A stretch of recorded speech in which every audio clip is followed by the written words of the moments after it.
Okay, so I'm gonna be reviewing Hellraiser Revelations, which came out in 2011 and was directed by Victor Garcia.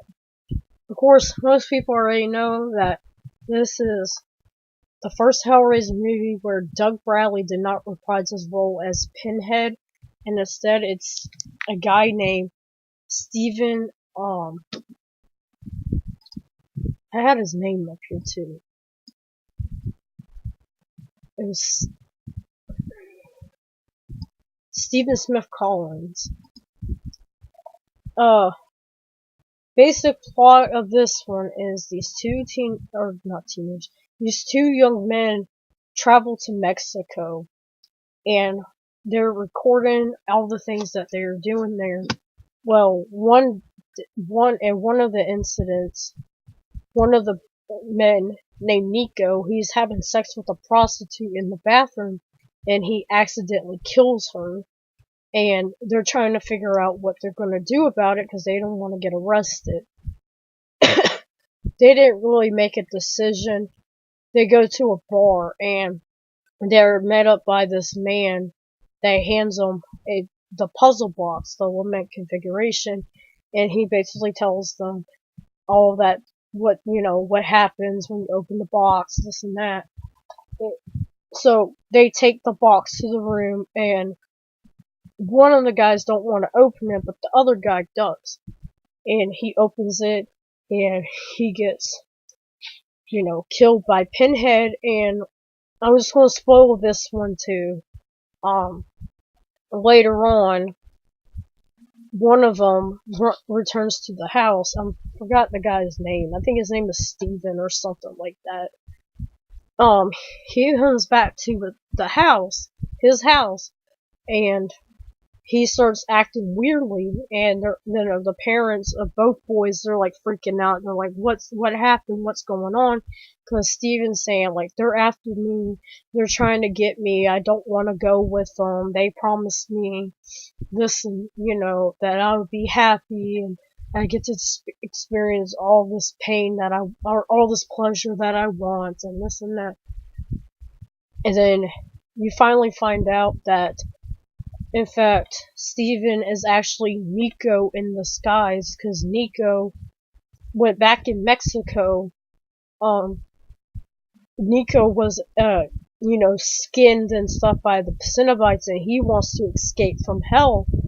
And so he recruits Steven to kill for him, and Steven doesn't want to do it anymore because he went to go kill this one woman, but she had a baby in the room, and he said, "No, I'm not doing this no more."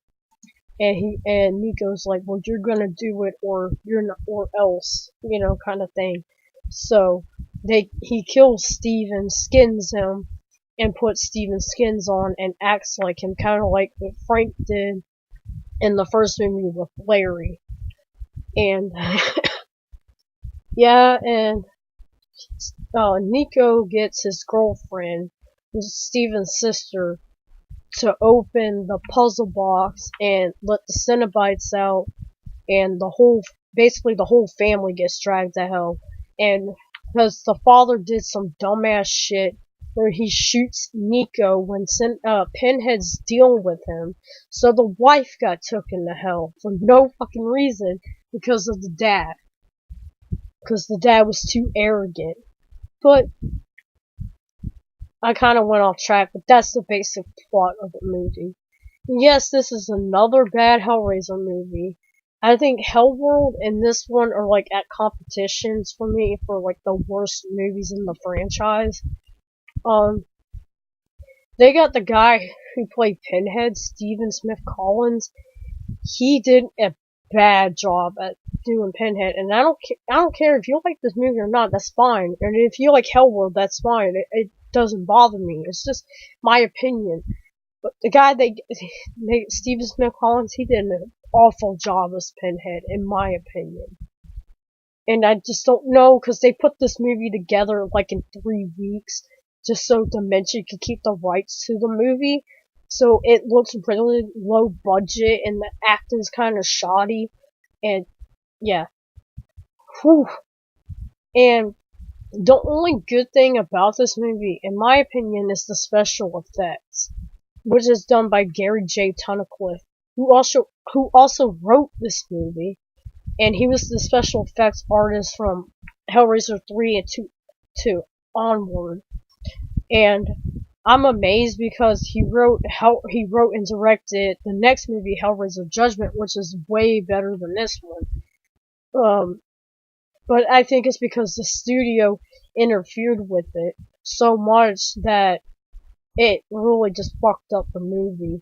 And the other thing too is that this is the only Hellraiser besides Judgment that's actually written to be a Hellraiser movie.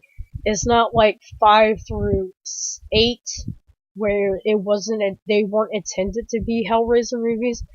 No, this was supposed to be a Hellraiser movie, but it was just executed so poorly. Like I didn't care about any of the characters at all. They weren't sympathetic, and maybe Steven a little bit, but it's it's just a bad movie. And like I said, this is my second time watching it. I wouldn't think I would ever watch this again, but I wanted to review this franchise, so I had to rewatch it. But yes, that's my review.